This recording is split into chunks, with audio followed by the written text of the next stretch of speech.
오늘 우리들은 로마서 1장 16절의 말씀을 근거해서 복음은 하나님의 능력입니다 라는 제목을 가지고 함께 하나님의 말씀을 생각해 보겠습니다.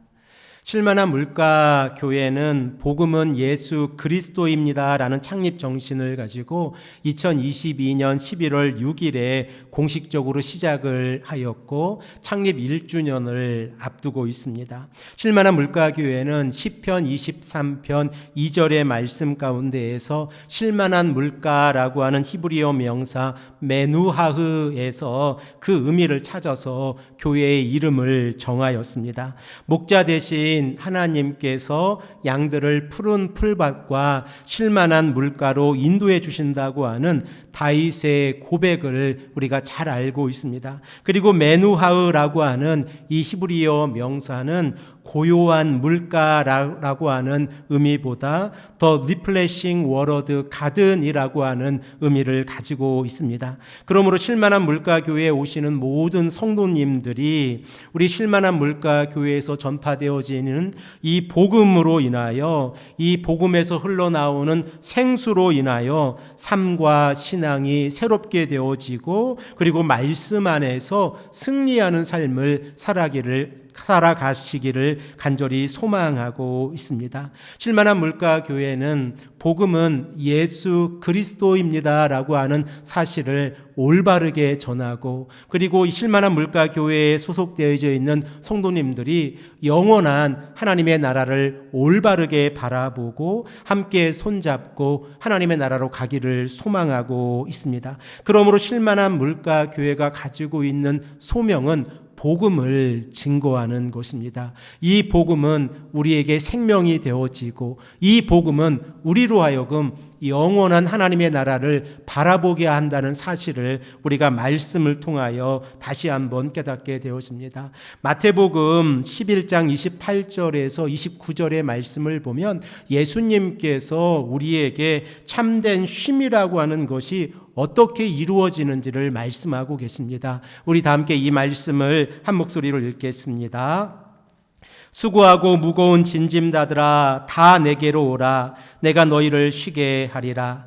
나는 마음이 온유하고 겸손하니 나의 멍에를 메고 내게 배우라. 그리하면 너희 마음이 쉼을 얻으리니.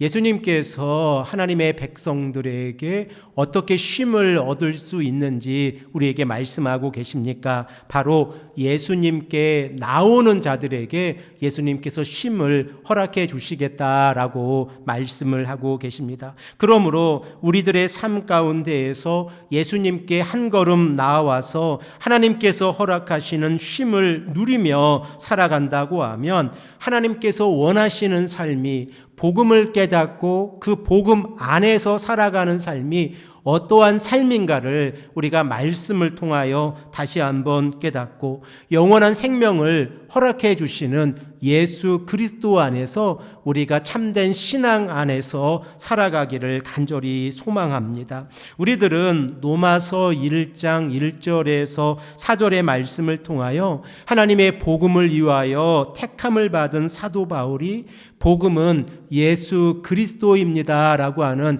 이 사실을 언급하면서 복음의 세 가지 특징을 우리에게 말씀하고 있다는 사실을 생각을 해 보았습니다. 그 첫 번째가 복음은 하나님께서 선지자를 통하여 구약 성경에서 미리 약속하신 내용이라는 사실입니다. 그리고 두 번째가 복음은 하나님의 아들로서 다윗의 혈통을 통하여 이 땅에 오셨다고 하는 사실입니다. 그리고 세 번째로 복음을 성결의 영으로 말하면 죽은 자 가운데에서 부활하셔서 권능으로 하나님의 아들로 선포되셨다고 하는 사실입니다. 우리들은 이 시간에 이 세 번째 특징을 조금 더 깊이 있게 생각을 해 보기를 원하는데 예수님께서는 하나님의 성품과 모습을 지니셨습니다. 그러나 하나님과 동등함을 당연하게 여기지 아니하시고 오히려 자기를 비워 종의 모습을 선택하셨습니다. 선택하셔서 사람과 같이 되셔서 이 땅에 인카네이션 하셨습니다. 그리고 예수님께서는 하나님의 복음을 이루어 가시기 위해서 자신을 낮추시고 죽기까지 순종하셔서 곧 십자가의 길을 걸어가셨다고 하는 사실을 우리가 잘 알고 있습니다. 그리고 하나님께서는 예수님을 죽은 자 가운데에서 다시 일으키시고 예수님을 높이시고 모든 이름 위에 뛰어난 이름으로 예수님을 높여 주셨습니다. 그 결과 예수님께서는 부활을 통하여 하나님의 권세와 영광을 얻으시고 그리고 만유의 주가 되셨다는 사실을 우리가 말씀을 통하여 잘 알고 있습니다. 그러면 사도 바울이 로마서 1장 1절에서 4절의 말씀을 통하여 복음은 이렇게 세 가지 특징을 가지고 있고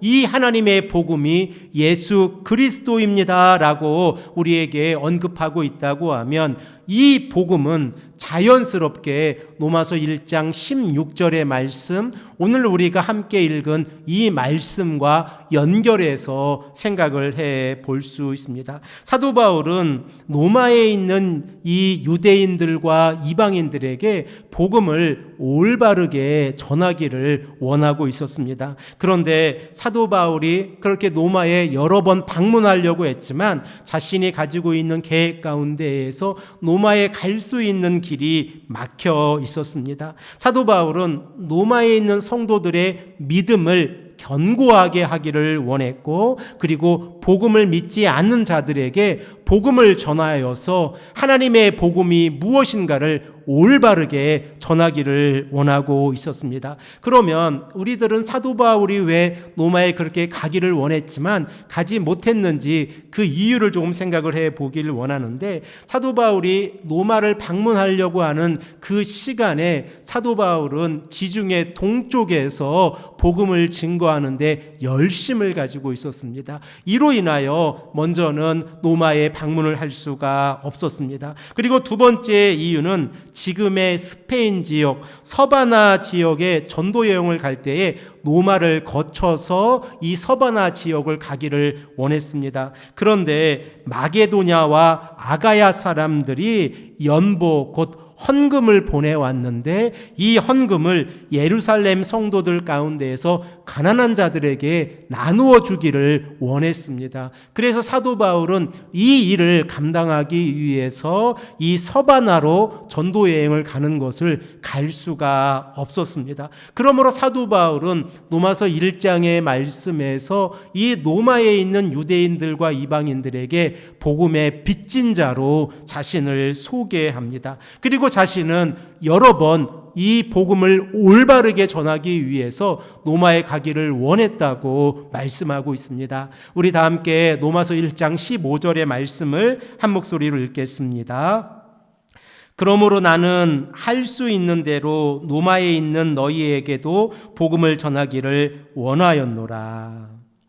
그러나 사도 바울이 로마에 방문할 수 없게 되었을 때에 사도 바울은 고린도 지역에서 이 로마서를 로마 교회에 보냈습니다. 그러면 사도 바울은 오늘 본문 말씀에서 복음을 어떻게 생각을 하고 있고 그리고 복음의 구체적인 내용이 무엇이라고 언급을 하고 있습니까? 우리 다 함께 본문 16절의 말씀을 한 목소리로 다시 한번 읽겠습니다.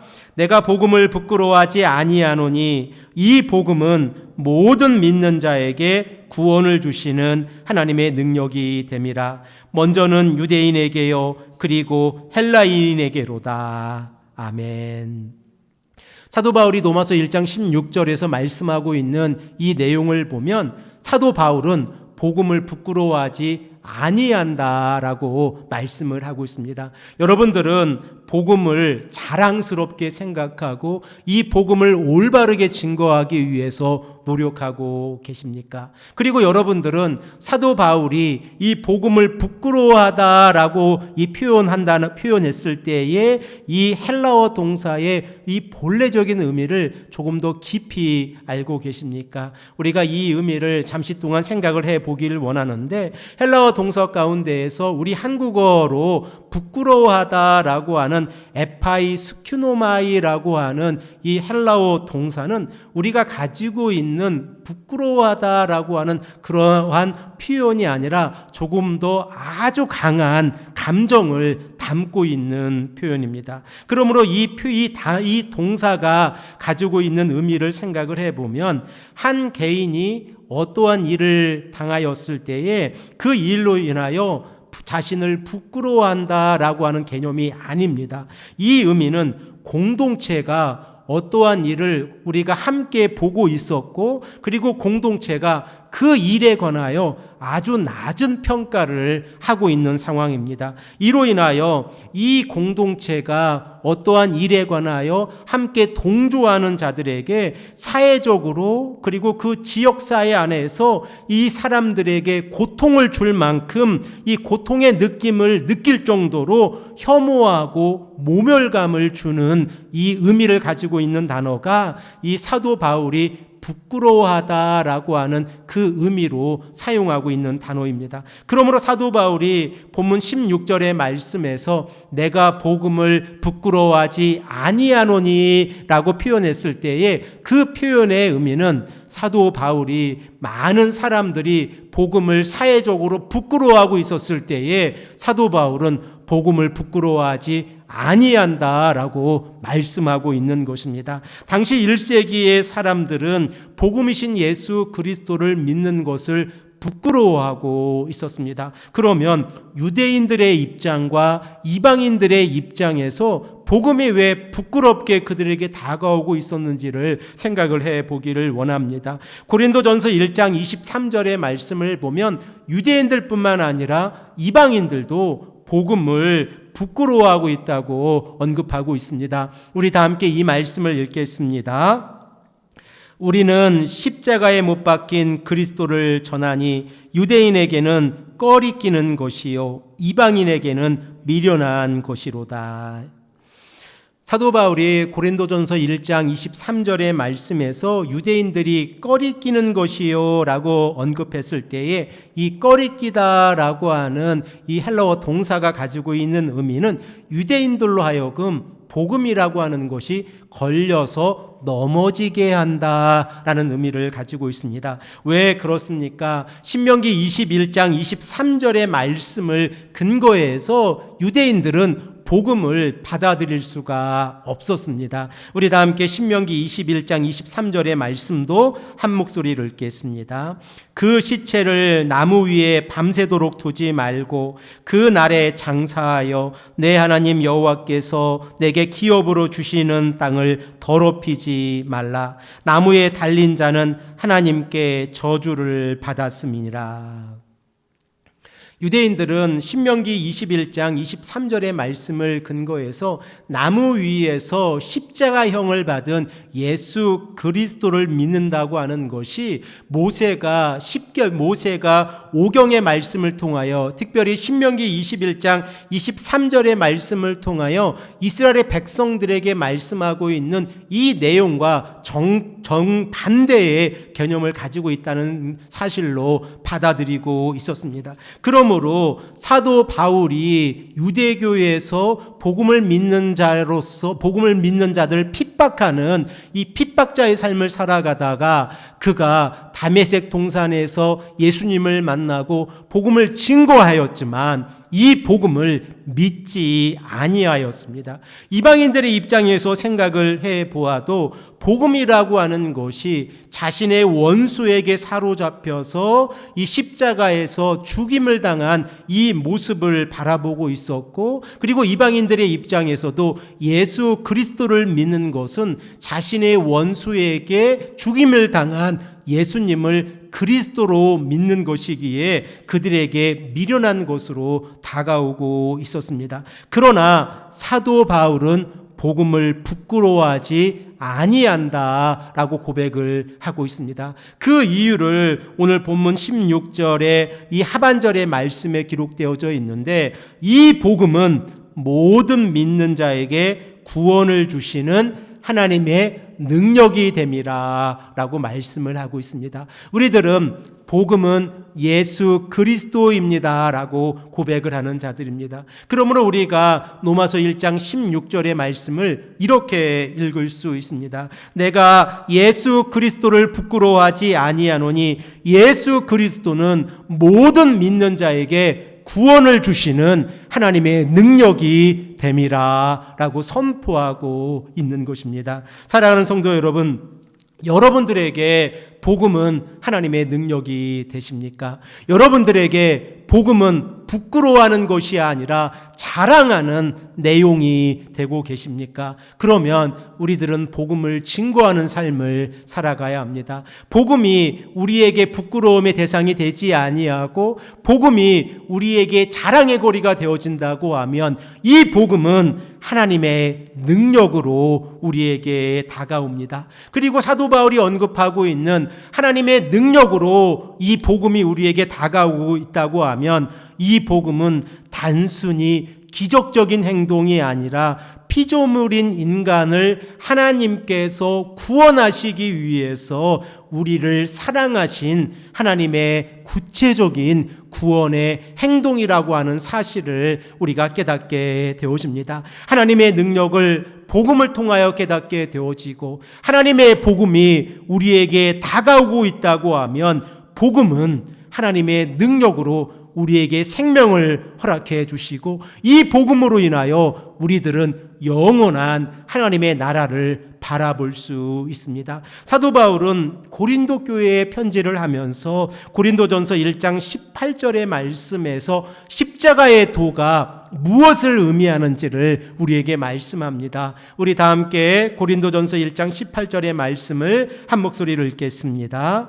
십자가의 도가 멸망하는 자들에게는 미련한 것이요 구원을 받는 우리에게는 하나님의 능력이 됨이라. 아멘. 십자가의 도, 곧 예수님께서 십자가에서 죽으심으로 인하여 하나님의 능력이 이 땅에 나타났다고 하는 사실이 하나님의 능력으로 우리에게 다가오고 있다는 사실입니다. 그러므로 복음이 예수 그리스도라는 사실을 우리가 고백하고 이 복음을 부끄러워하지 아니하고 복음은 하나님의 능력으로 우리들의 삶을 바꾸고 있다고 하면 사도 바울이 고린도전서 1장 30절에서 말씀하고 있는 것처럼 복음의 능력이 우리들의 삶을 바꾸어야 합니다. 우리 다 함께 고린도전서 1장 30절의 말씀도 읽겠습니다. 너희는 하나님으로부터 나서 그리스도 예수 안에 있고 예수는 하나님으로부터 나와서 우리에게 지혜와 의로움과 거룩함과 구원함이 되셨으니. 아멘. 하나님에 의해 부르심을 받은 성도들은 예수 그리스도 안에 있습니다. 예수 그리스도 안에서 살아가는 성도들의 삶은 하나님의 능력을 경험하면서 살아가는 자들입니다. 이것이 무엇을 의미합니까? 이 땅에 살아가는 모든 자들이 하나님의 능력을 예수 그리스도를 통하여 깨닫게 되어지고 예수 그리스도를 통하여 하나님을 바라보게 되어진다는 사실입니다. 이렇게 하나님을 바라보게 되어졌을 때에 하나님께서 이 땅을 구원하시려고 하는 하나님의 구원의 계획을 깨닫게 되어지고 이 구원의 계획을 통하여 하나님께서 우리로 하여금 참된 지혜가 무엇인가를 깨닫게 하신다고 하는 사실입니다. 고린도전서 1장 30절에서 말씀하고 있는 이 지혜라고 하는 이 헬라어 명사는 소피아입니다. 그리고 이 소피아라고 하는 헬라어 명사는 이론적인 지식을 언급할 때에 이 헬라어에서 사용이 되어지는 명사입니다. 그러면 하나님께서 우리들에게 이론적인 지식을 허락해 주시는 것입니다. 그것이 무엇입니까? 바로 복음이신 예수 그리스도의 능력과 부활의 능력입니다. 사도 바울은 로마서 4장 25절의 말씀을 통하여 이 예수 그리스도의 십자가의 보혈의 능력과 부활의 능력이 어떻게 성도들의 삶에 영향을 미치는지를 말씀하고 있는데, 그 내용을 생각을 해보면 예수 그리스도께서 십자가에서 죽으심으로 인하여 우리의 죄가 용서함을 받았다고 하는 사실입니다. 그리고 예수님께서 3일 만에 부활하심으로 인하여 우리가 의롭게 되어져서 하나님 앞에서 죄인의 길을 걸어가는 성도들이 하나님 앞에서 설 수 없지만 예수 그리스도의 십자가의 사건을 통하여 죄 용서함을 받았고, 그리고 예수 그리스도의 부활의 사건을 믿음으로 의롭게 되어진 성도들이 영원한 하나님의 나라에 들어갈 수 있도록 하나님께서 그들의 삶을 바꾸어 주셨다고 하는 사실입니다. 이 사실을 믿음으로 고백하며 나아갈 때에 우리들은 의로움을 얻게 되어집니다. 사도 바울은 성도가 이 땅을 살아가면서 의롭게 되어지는 이 과정을 우리에게 말씀하는데, 이 땅을 살아가는 모든 성도들이 하나님 앞에서 자신의 삶을 하나님께 헌신하며 나아가고 자신의 지체를 자신의 육신의 욕심이 아닌 하나님의 도구로 자신을 드릴 때에 거룩하게 되어진다라고 사도 바울은 로마서에서 말씀하고 있습니다. 그러므로 하나님의 성도들이 하나님의 말씀에 순종함으로 거룩함에 이룬다고 하면